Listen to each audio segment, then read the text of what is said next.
बिस्मिल्लाहिर्रहमानिर्रहीम, अस्सलाम वालेकुम।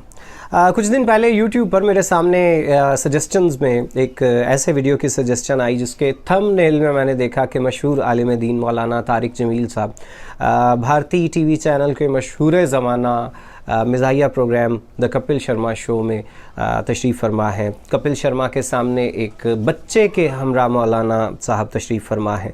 तो मैं मुतजस्सिस हुआ कि मैंने ऐसी कोई बात सुन नहीं रखी कि मौलाना तारिक जमील साहब ने कपिल शर्मा शो में शिरकत की हो। तो मैंने उस वीडियो को क्लिक किया उसी तजस्सुस में, और उसके अंदर फिर एक तस्वीर मौलाना साहब की, और उसके बाद मौलाना साहब का पस मंज़र में एक ऑडियो चल रहा था, बयान चल रहा था, जो कि बड़ा यकीनन अच्छा खूबसूरत बयान था। मैं मौलाना साहब को बहुत सुनता रहा हूँ और मुझे इल्म है कि उनके बयानात इस काबिल होते हैं कि सुने जाएं। बहरहाल मैं ये बताना चाह रहा हूँ आपको कि थंबनेल का उस वीडियो के साथ कोई ताल्लुक़ नहीं था। अब कल शाम फिर यही हुआ कि मेरे सामने एक और वीडियो आता है सजेशंस में, जिसमें थंबनेल में मैं देखता हूँ कि मौलाना तारिक जमील साहब मुसाफहा कर रहे हैं कपिल शर्मा के साथ, और कपिल शर्मा शो ही का थंबनेल बना हुआ है आपके सामने इस टाइम स्क्रीन पे भी है। तो इस बार मुझे पता था कि इसमें वारदात क्या है, और मेरा जी चाहा कि मैं आपको भी बताऊं इस वारदात के बारे में। तो मैंने चैनल को पे मैं गया और वहाँ पे मैंने फिर देखा कि इसमें भी, इस वीडियो में भी ऐसा ही था, और जैसा कि उन्होंने टाइटल में भी लिख रखा था कि लाइफ चेंजिंग बयान ऑफ मौलाना तारिक जमील साहब, तो वो वाकई में ऐसा ही एक बयान था मौलाना साहब का। लेकिन इसमें अहम बात ये है कि ये जो चैनल है जो ये फ्रॉड कर रहा है, उसका नाम है अल्लाह से डरो।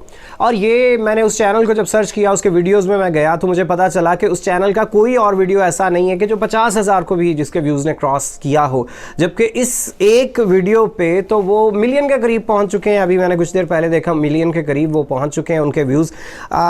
तो इसका मतलब क्या है? मुझे बड़ी हंसी आई कि इन लोगों ने कमाल चालाकी से काम लेते हुए लोगों से तवज्जो हासिल की और ये उनका वीडियो वायरल हो गया। तो इसके अलावा जितने भी वीडियोज़ इस चैनल के हैं उनमें वो तबलीगी जमात से मुतालिक हैं। मतलब ये कि या मौलाना तारिक जमील साहब के वीडियोज़ हैं, या सईद अनवर जो कि साबिका क्रिकेटर हैं और तबलीग के लिए बहुत काम कर रहे हैं, उनके वीडियोज़ हैं। उनके थंबनेल सिंपल हैं, इस वजह से उनके व्यूज़ हज़ारों में हैं, लेकिन बहुत ज़्यादा नहीं है। तो मुझे अच्छा नहीं लगा, इसलिए कि ये बड़े नोबेल किस्म का एक कॉज़ है। इसमें जो लोग इंटरेस्ट रखते हैं उन लोगों को सुनना ही सुनना है, वो सुनते हैं। मौलाना तारिक जमील साहब के मिलियंस ऑफ व्यूज़ होते हैं, उनका अपना ऑफिशियल यूट्यूब चैनल है, उस पर बहुत ज़्यादा व्यूज़ आते हैं, और गोल्डन बटन भी गालिबन उन्हें मिल चुका है, सिल्वर का तो मैंने खुद वीडियो देखा था। तो ये जिसने भी कर रखा है, मतलब एक तो ये कि उसके चैनल का नाम है अल्लाह से डरो, और वह अल्लाह से डरने के बजाय वो इस तरह का फ्रॉड करके व्यूज़ ले रहा है। और दूसरी बात ये है कि उसने बड़ा घटियापन से ये मिक्सिंग करके मौलाना का शेक हैंड दिखाते हुए उस पर व्यूज़ लिए हैं। अगर मुझे मौलाना तारिक जमील साहब को सुनना है, मुझे सईद अनवर साहब को सुनना है, तो मैं उन्हीं को सर्च करूँगा। ये इस तरह से सामने आएगा, मैं उसको क्लिक करूँगा और उसके पीछे मौलाना का बयान होगा, तो शायद मेरा उस टाइम मैं उस मूड में नहीं हूँ कि मैं मौलाना का बयान सुनूँ। तो इस वजह से मुझे अच्छा नहीं लगा, और अक्सर लोग यही करते हैं। तो जनाबे वाला, हमें भी बहुत सारे लोग ये कहते हैं, बल्कि YouTube भी हमें यही सजेस्ट करता है कि अपने थंबनेल को ज़्यादा से ज़्यादा अट्रैक्टिव बनाने की कोशिश कीजिए। लेकिन इसमें 2-3 फैक्टर्स को देखना पड़ेगा। सबसे पहला फैक्टर तो ये है कि क्या हम किसी आलिम की तस्वीर को इस तरीके से इस्तेमाल कर सकते हैं। मसलन आप अगर मौलाना साहब से ये पूछिए कि क्या वो इजाज़त देते हैं इस चीज़ की कि वो उनकी एक मिक्सिंग करके इस तरह की तस्वीर बनाई जाए कि वो किसी भारतीय अदाकार के साथ हाथ मिला रहे हैं, जबकि वो असल में नहीं मिला रहे, तो क्या वो पसंद करेंगे? वो यकीनन पसंद नहीं करेंगे। और जाहिर है कि उनसे पूछे बगैर किया गया, ये एक गैर अखलाकी किस्म की हरकत नज़र आती है। और इसके अलावा ये कि हमें भी बहुत सारे, मैंने अर्ज़ किया कि दोस्त कहते हैं कि आप थंबनेल्स को अट्रैक्टिव बनाया करें।